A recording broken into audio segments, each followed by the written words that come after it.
governo prepara uma fatimba peregrino sira Husi NTT Indonesia, nebese me participa e missa pontifical e atasi tolu dili.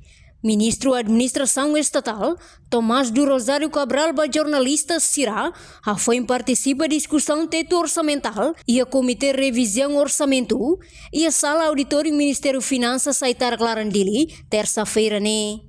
Governante ne informa, delegação Husi NTT se asor malu homae, também ia mudança basarani Sira nebese me participa e a missa, nebese preside Husi Amu Papa Francisco ne.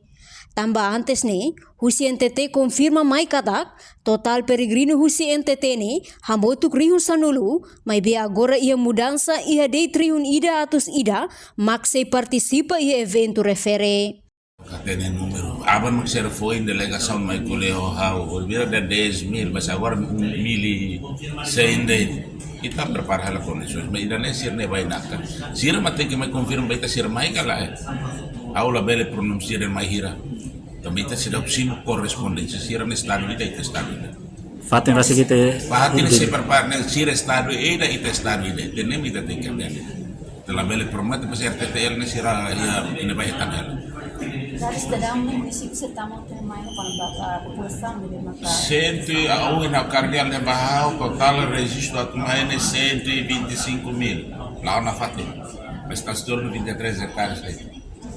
Deve ser de 25.000 registros de setembro fácil ser lá colo.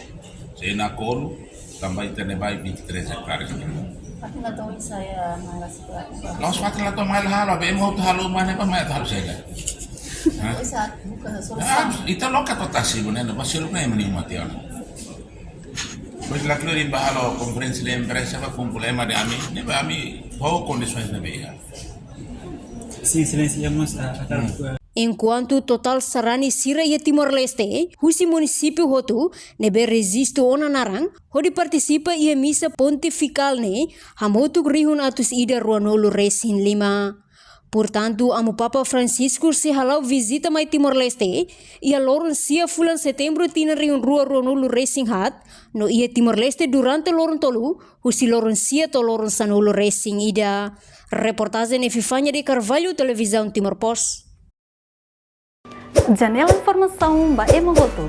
Atua tem informação atual dia Clio. Kita haluha. Hane yang botão subscribe, like. Halo comentário no faixa tutang ba media sosial hoto.